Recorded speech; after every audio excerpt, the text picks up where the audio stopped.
Good morning and welcome to this circle. Can you hear me? Great. Welcome to SSUC, welcome to Spiritual Seekers United in Community, to Southminster Steinhauer United Church. Hi. You can just wait. That's okay. You can sit there and wait for me. Will you wait for me? Okay, I think I was still coming. Okay. We should start with the story, I guess.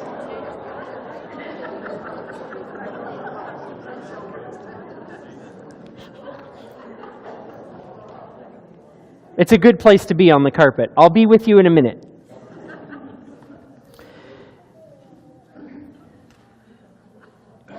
I think that we've just had a demonstration in the fact that this is a place, a community where you can feel at home. If you want to curl up on the carpet, you're welcome to do it. If a chair suffices, you're welcome.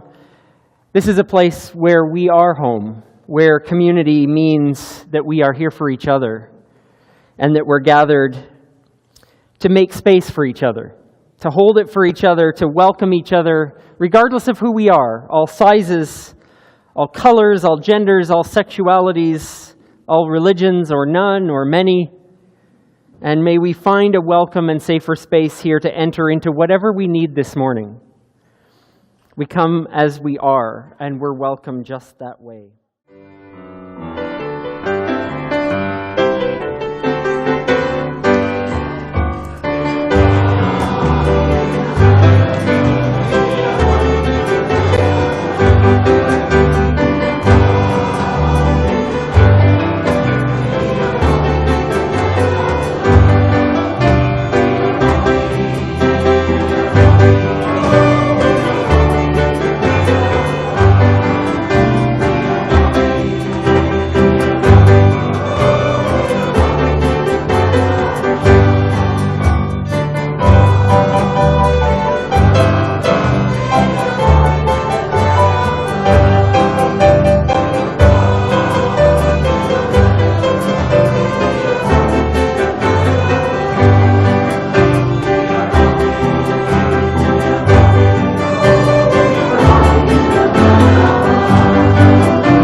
We humbly gather in this place as spiritual community, acknowledging with gratitude the storied land we're privileged to call home, alongside those whose lives are long in this land.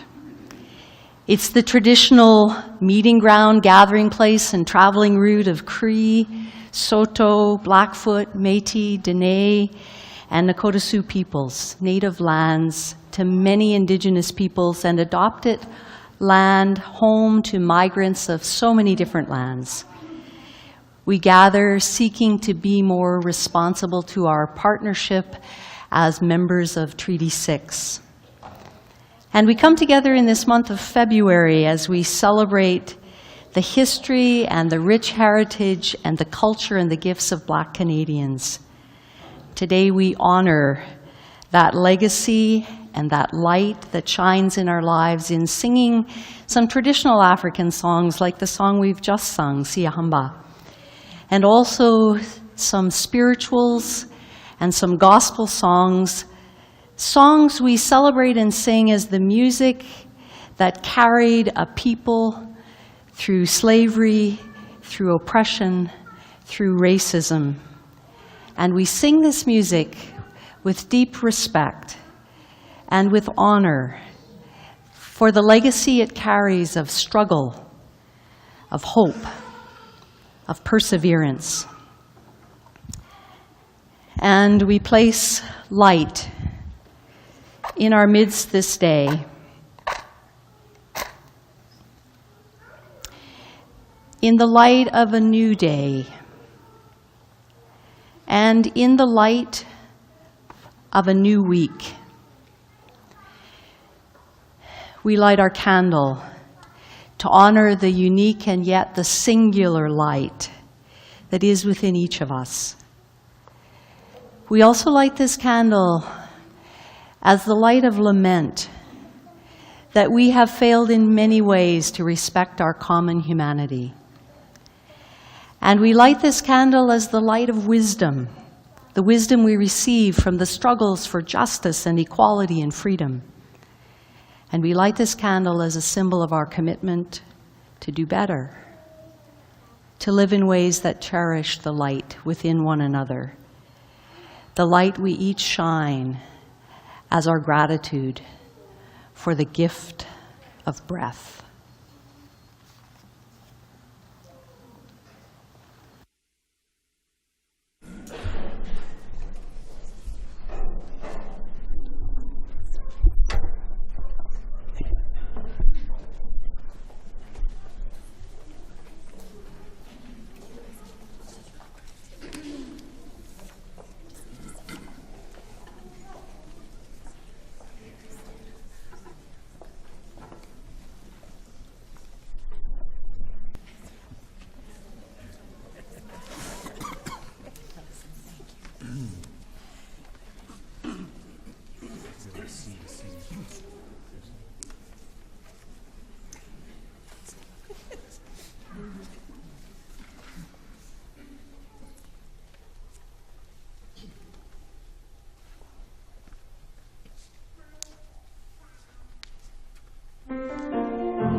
Shine, shine, shine, let it shine, let it shine.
As we seek to strengthen our intentions to do just that, to let it shine, we speak these words of prayer with one another. We gather to encourage one another to live into the full potential of our common humanity. Even as we lament some shameful and painful chapters in our history, our harsh mistreatment of one another, and the evils of racism, we commit ourselves to the work required to do better. Let there be within us openness and gratitude for our diversity of colors and culture, of language and custom, of faith and tradition. May we deepen our resolve to treasure the mosaic of difference, to protect the dignity of each person, and seek positive and respectful relationships as we settle for nothing less than equality and equity for all.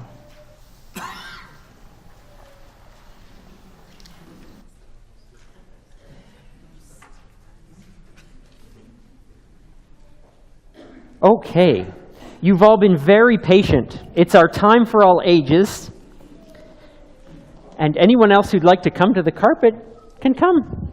You want to come sit? Okay. Today, I want to talk to you about something you all know. We all have very different, beautiful shades of skin. We all look a little bit different. Some of us have lighter skin, some of us a little bit darker. It's all different. And you know this because we have all kinds of friends and playmates and people at school that look different than us. And I want to tell you a little bit, first of all, about how we get the color of our skin. Now, this is all very complicated, but it's actually, when you think about it, kind of easy. We get our skin color in 3 different ways. We get our skin color from our parents and our ancestors. That means our parents' parents' parents' parents' parents, long time ago. So we get our skin color from our parents and our ancestors. We also get our skin color from the sun. And we get our skin color from something in our bodies called melanin. Ooh, it's a big word, melanin. But it's little color bits in our skin. You can't see them. They're tiny. But they're in there, and everyone has them. And we all have them. And if you have lighter skin, our melanin is kind of chilling out, relaxed. Maybe even lazy, just kind of resting a bit. If we've got a bit darker skin, our melanin's going, woo, woo, woo, party, party, party, moving really fast, busy, busy, busy. So no matter what shade our skin is, it's our melanin, how fast it's moving. Isn't that cool? So even if we go out in the sun, you know how you go out in the sun and your skin can get a bit darker in the sun? Well, we lather sunscreen on so we don't, because that's not so great, but we don't want a sunburn. But sometimes if we spend a lot of time in the sun, our skin gets darker, it gets tanned. That's when the melanin is going, is it time to wake up? Should I get moving faster? Exactly. So, if you've got relatives long, long ago that lived where it was hot, the melanin, was it moving fast or slow in a hot place? Fast, you're right. It was moving so fast. So their skin, your ancestors, long time ago, if you've got darker skin, your ancestors were in a hot place probably, and their melanin got really going. And then They lived in a hot place for so long that their kids, their melanin got really going. And pretty soon, that melanin was really used to moving fast. So it got passed down to children, and then their children, and then their children. Blue. Wow, I would love to see blue. That would be fun. So, 3 places our skin color comes from. Our ancestors long ago, and the sun, and that thing in our skin called, what was it again? Melanin, right. Melanin, moving fast or slow. So as if that wasn't enough, I want to read you a story. Oh, this is just really cute. Hey, look at your skin, the wonderful skin you live in. The skin you're all day in, the skin that you play in, the skin you snuggle up, cuddle up, lay in. The skin that you beam in, the skin that you scream in, the skin that you dream about eating ice cream in. The skin you have fun in, the skin that you run in, the skin that you hop, skip, and jump in the sun in. The skin you laugh in, the skin you cry in, the skin that you look to the sky and ask, why in? It's baby-born new skin and your family too skin, and glows when it shows that it knows we love you skin. It's face the rain bold skin and snow angel cold skin, and warm again let it in sunshine behold skin. It's trembling fright skin and cringes at night skin, but turn off the lights to make birthday cake bright skin.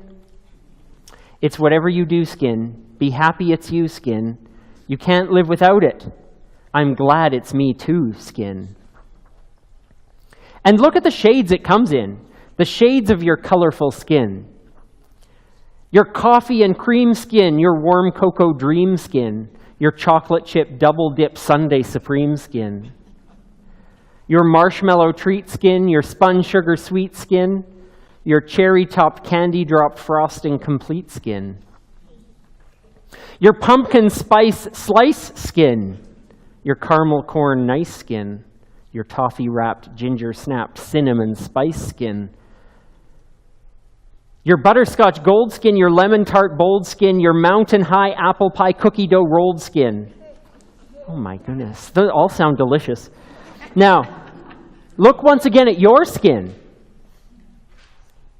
and the skin all people live in.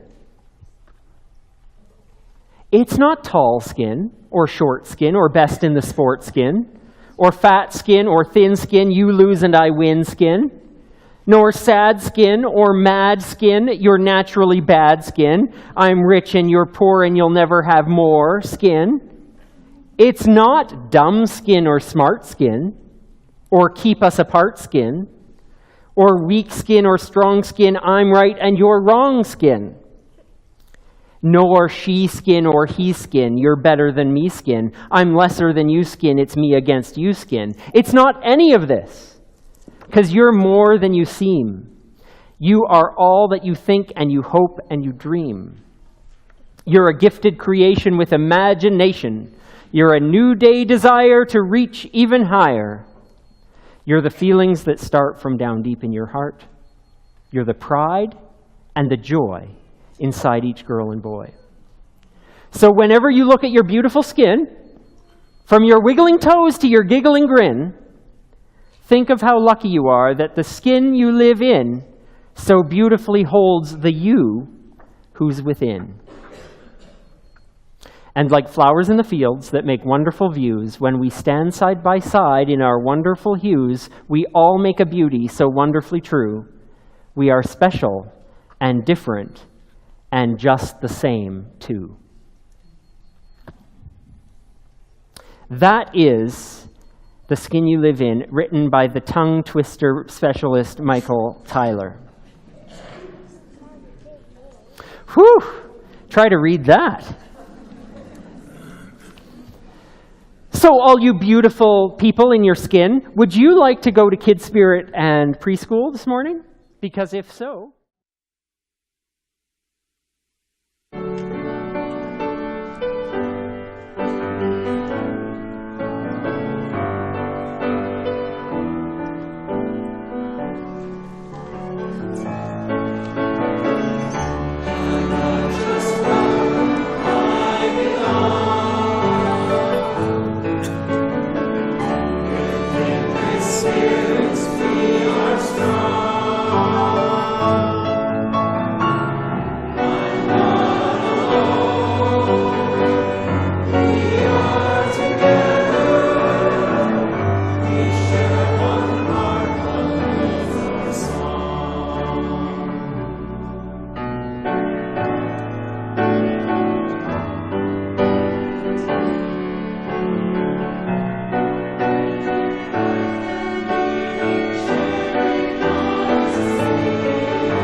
About 6 years ago now, Lawrence Hill, a Canadian author, gave the CBC Massey Lectures.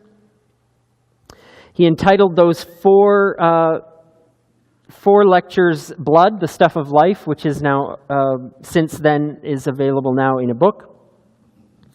And this is an excerpt from his third chapter.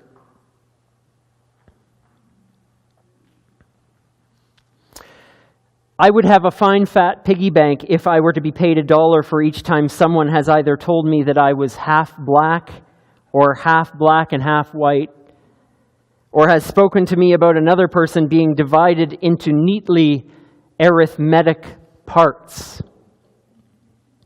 This quantification of race crops up in our daily language because race is so deeply and subconsciously connected in our minds to blood.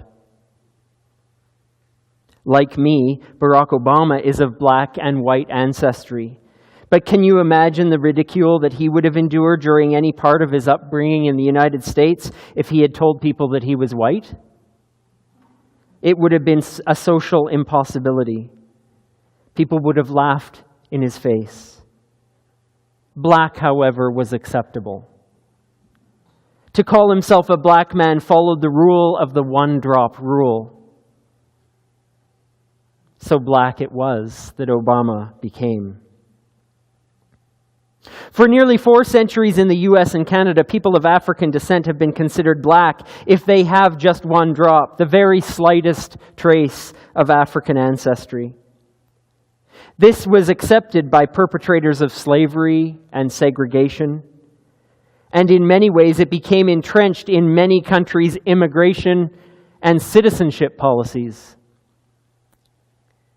Moving forward, however, with DNA tests telling blacks that they may have some white ancestry, and surprising whites with revelations of black ancestry, it may become increasingly impossible, and perhaps it should, to make definitive declarations of race based on blood identity. Genetic testing reveals ancestries either so hidden or so distant that they've become invisible to the human eye. Perhaps in the end, these genetics will move us beyond blood and race. If we were not so wedded to the arcane notions of blood, we would be freer to celebrate our various complex and divergent identities relating to family, notions of talent, citizenship, and race. We would be more whole, self-accepting people and less judgmental of others. In this day and age, who among us is not all mixed up? It is impossible for us to be half of one thing or half of another. And it's absurd to suggest that one can be all of one thing, such as black, or none of another, like white. There's no sin in being proud of your heritage and your ancestors. Do you see yourself as African American, African Canadian, Jamaican, Korean, Métis, Irish, Sri Lankan? Do you remember what your grandparents did and feel that it is important to continue to uphold their values? Do you feel specific, intimate, family-based connections to certain groups of people, whether you look like them or not? It can be a beautiful thing to draw strength and purpose from a sense of ancestral connection. But let's reject the suggestion that blood can be quantified to tell somebody who they are.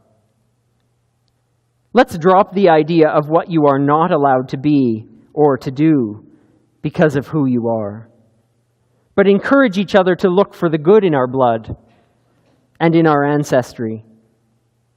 We could let hatred and divisiveness spill from us as if it were bad blood, and search for more genuine and caring ways to imagine human identity and human relationships.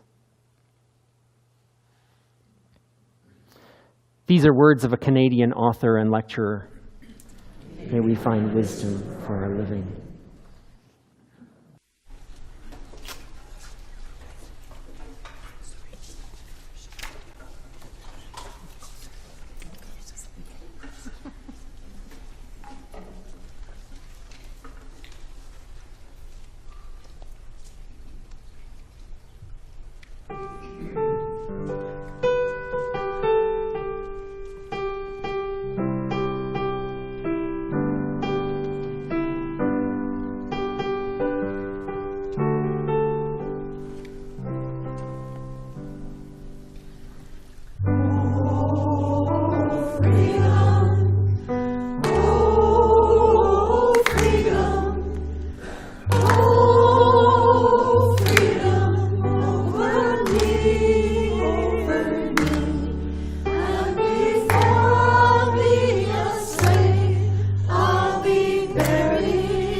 These are the words of the celebrated Persian poet and Sufi mystic Rumi.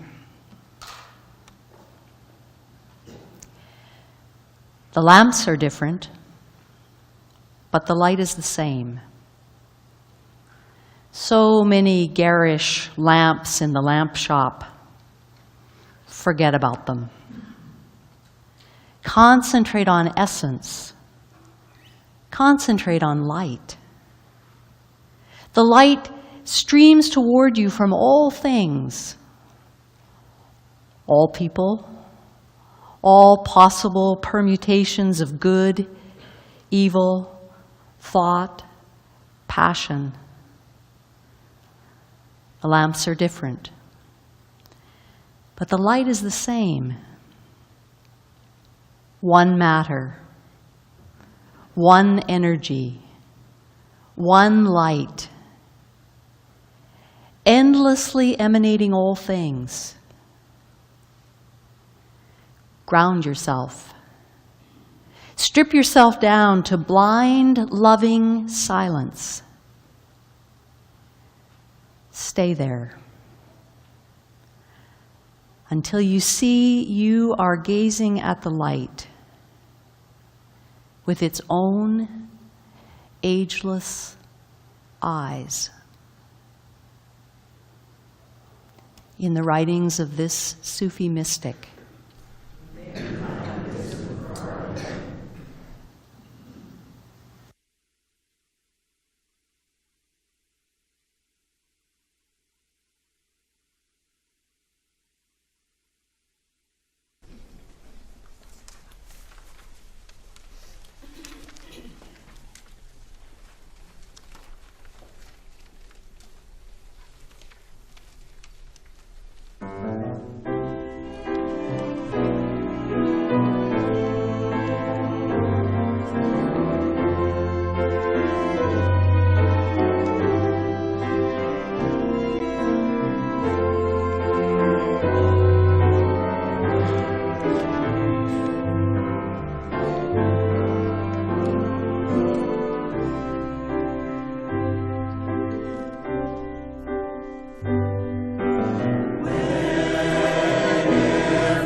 It seems like a very important aspect of our spiritual life is learning again and again, probably every day, if you're me, how to open ourselves to the experiences that remind us that we're deeply connected to each other. These experiences that remind us that we can be at our best, as Rumi would say it, when we see beyond the garish lamps, and all of us are garish lamps, to the one light. Understanding unity is about understanding identity. Who are you? Who am I? And what's my relationship to others and all else in the world? And this is where I think I have a challenge with it, is because it's holding something in balance. It's holding this thing that we're interdependent beings. You and me have our own personalities, our own style, our own histories, our own backgrounds. And we're also part of a greater whole. And that we can't lose either one, but how do we hold them together in balance? That is the walk of life. I like this t-shirt that says, "I'm unique just like everybody else." As unique as we are, we can't fall for the delusion that our uniqueness is all that we are. If we think our uniqueness makes up our full identity, we run the risk of bolstering this false sense of separateness in the world. That I'm me, I'm the only one who's me, and I'm an island. Totally unique, and whatever happens, it's me. That is what begins to define separateness, isolation. And wherever there's separateness, our many religious traditions teach us there is suffering and there's disunity. Separateness and focus only on our individuality makes it very easy to see the lines that divide us. All of a sudden, those lines become bold, hard, strict. And the mind and the heart focused on how we're set apart from each other, how I'm on this side of the line and you're on the other. These are the garish lamps I think Rumi was referring to. They are beautiful in their own right. They bring joy and they let the light shine in perhaps amazing ways we've never experienced before. But if you see our unique and evolving humanity as something greater, as part of community, unity, as part of the one light we all share, don't our hearts and minds open to something deeper? There's a really lovely example of this truth right here in this room, in these two banners that we look at whenever we gather in this space. These fabric banners are made up of tiny little squares. And when you first walk in the room, you don't see those squares. You look closely and you see them. Different slightly in tone, hue, color, direction, every single one of those pieces is. But they're all fabric. They're all part of the same banner. Unity assumes difference. It's not uniformity. If it was, that would be one solid color. But the difference has a higher purpose, to offer different views of the one light, to offer artistic impression of what we're seeing there. Can we see how the purple squares have a relationship with the blue or with the red? Can we see how the squares that comprise the river relate to the squares that depict the birds?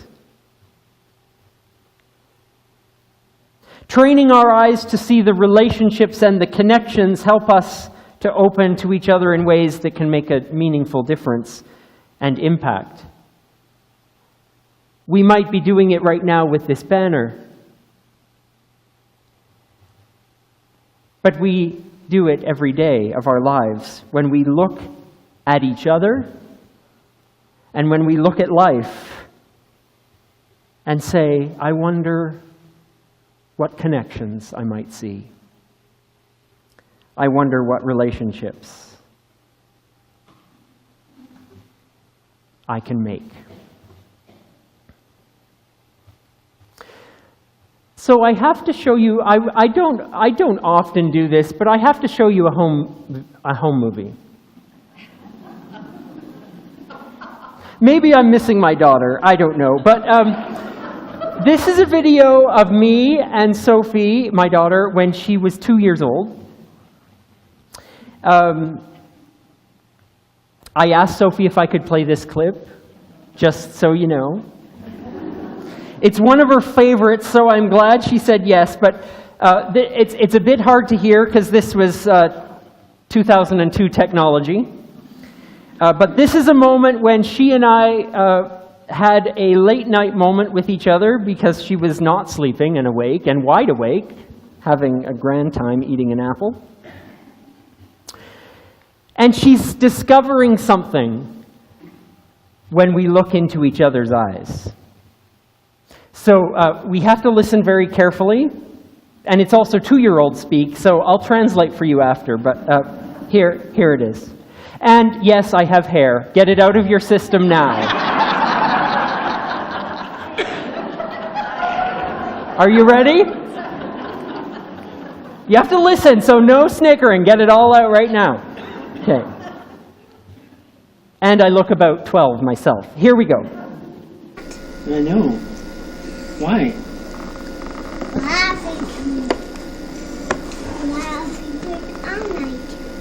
What? Fluffy in here. You see Sophie in my eyes? You better give Daddy a I kiss. see Daddy in your eyes. Oh, wait, can I have a kiss? See Daddy. Oh, yeah, I can see Daddy in your Are eyes. you trying to see Daddy in your eyes? It's kind of hard. You should kill. Okay, look in my eyes.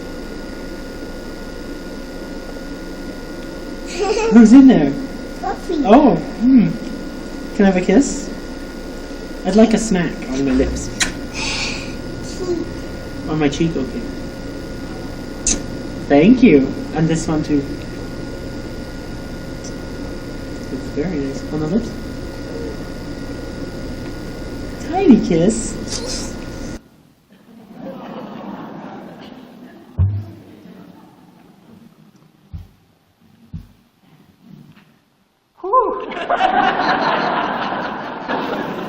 Why did I do that? Okay, so here's a 2-year-old discovering that she sees her own reflection in my eyes. Oh, crap. And then she wonders if she can see herself in her own eyes. She's trying to do that.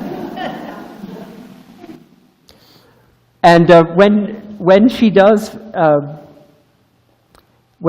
look again into my eyes, and when I ask her what she sees, she says, "I see Sophie."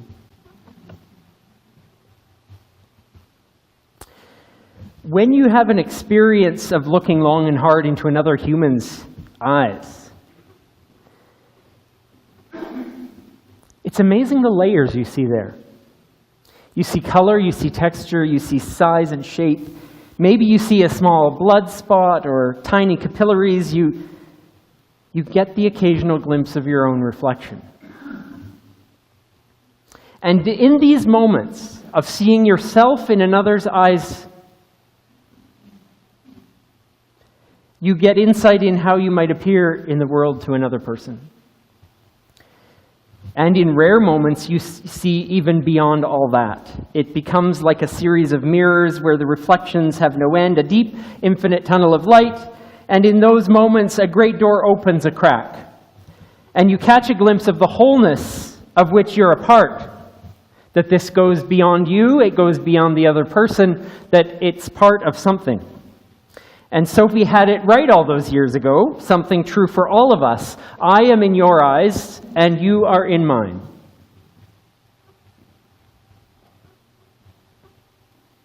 This is the basis for the world's unity. We celebrate those differences, and we have many occasions in this community to celebrate those differences. And then there's the occasions when we must say, our uniqueness, let's set it aside. Let's look for an underlying greater whole. And that's a powerful thing. Imagine that all of us, by seeing past the externals to what connects us, to the light that connects us not only to each other, but to the very heart and center of our existence, that this is a powerful gift that we have to give each other. Which means that the very act of looking at each other is an act of boldness and bravery.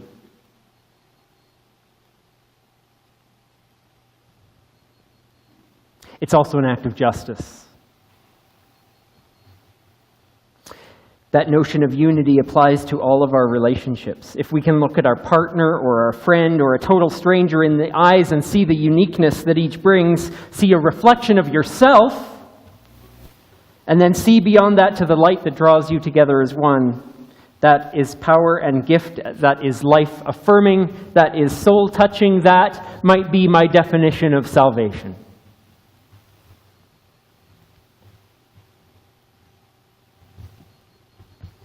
When Lawrence Hill speaks about blood and race, he verbalizes the absurdity of drawing racial lines based on references to who are 1 or 2 or 3 or 4 or 8 or 16 of our ancestors might be.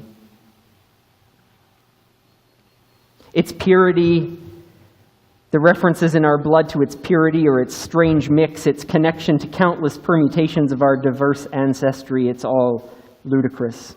He says if we can see beyond how we're defined by the concoction of our blood, we'd be freer to celebrate our various complex identities.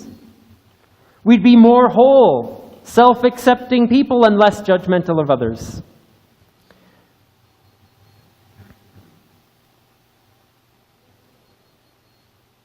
Important to see beyond those issues of race, while at the same time honoring them and honoring the richness that they bring, that diversity and difference that they bring to our lives.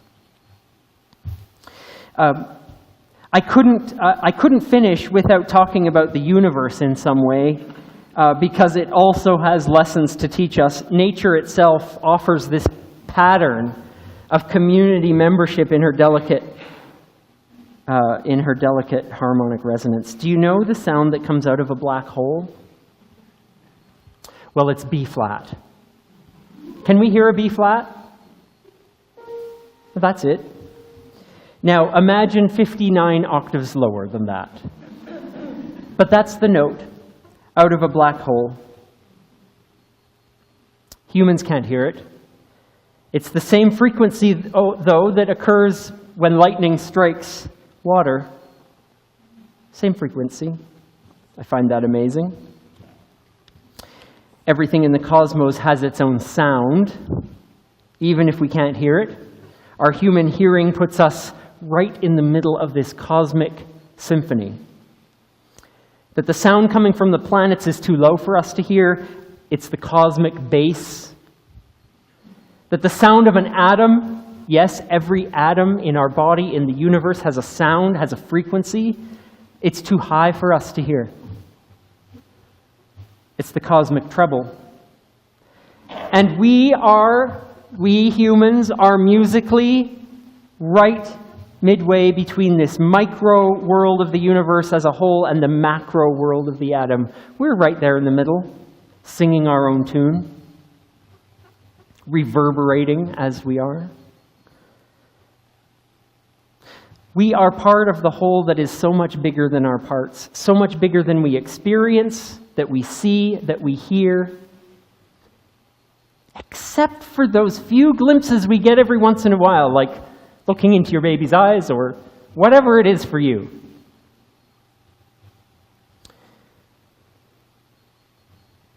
Black History Month offers us the opportunity to celebrate a people's history and culture and the richness that it gives to our lives.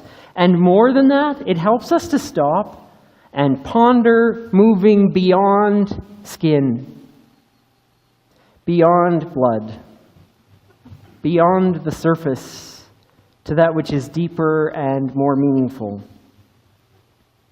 that connects us to the heart of everyone and everything in our universe. Remember Rumi when he said, "Concentrate on essence. Concentrate on light. The light streams toward you from all things, all people, all possible permutations of good and evil, thought and passion. The lamps are different, but the light is the same." May the light we share burn bright for us as we see the diversity in each other, and then beyond it, past it, deeper into it, to the community of humanity that we all share. May it be so in so many ways.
Your hands have just said it, our gratitude for the gifts of so many in this community who share music and make music with us, arrange music, direct music, accompany music.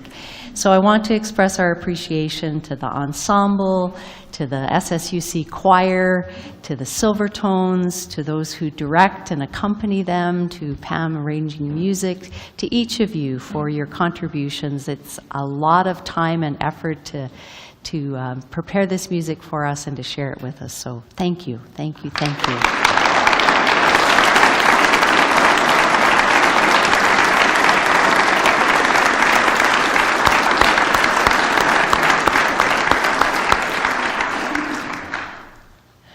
We often speak too about the ways in which we support our work financially, and the slide will remind us of the ways that we contribute financially of our resources for the work that we're able to do together.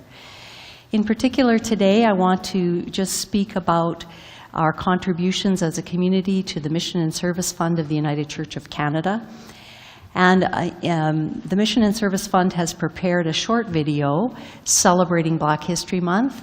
We have many congregations of African heritage, of Caribbean heritage, and we have a little opportunity to celebrate that community today and that work that is supported by the Mission and Service Fund.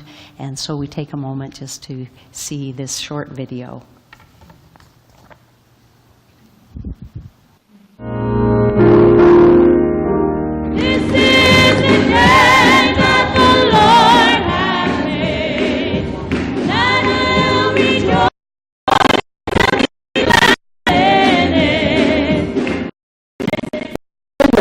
History Month in Canada. It's a time to honor and celebrate the many contributions of Black people to Canadian society. It's a time to remember African Canadian history, the struggles, and the lasting legacy of the transatlantic slave trade.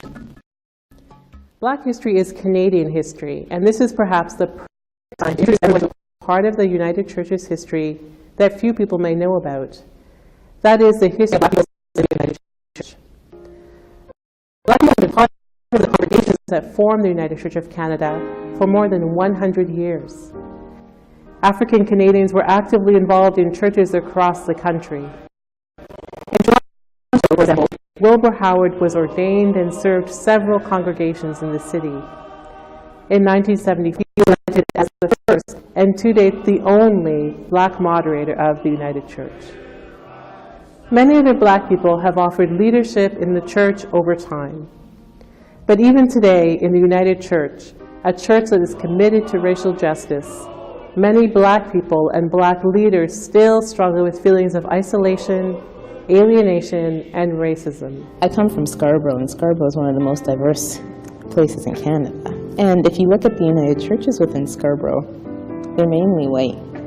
And it's fascinating to me how a community could look so different from the community that they live in.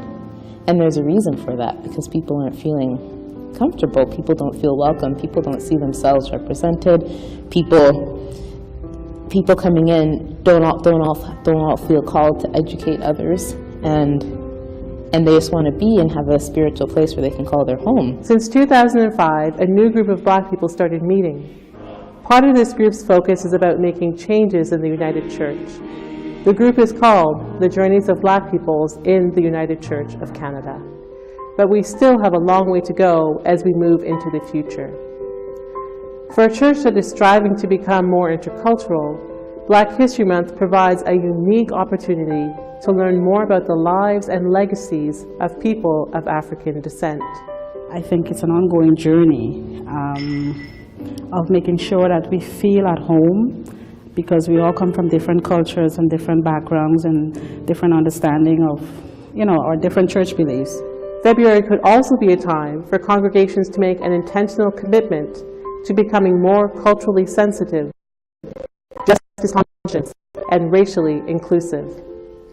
How will you celebrate Black History Month?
I thought you were saying I was on fire.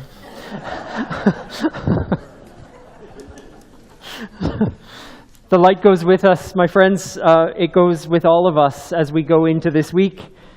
This light may not be the same for us now as when we lit this lamp together. We may be changed by our experience of each other. We may be experienced by those we meet in the coming hours and days. We hope that we will be changed. And so we change this light, making it for us a symbol of how we will go out into the world, taking this light from here into the places where we go. It's not gone. It permeates all. Within time, space, within all of us to go from here and make something of the one light we all share. May we go knowing that we have the strength to make a difference.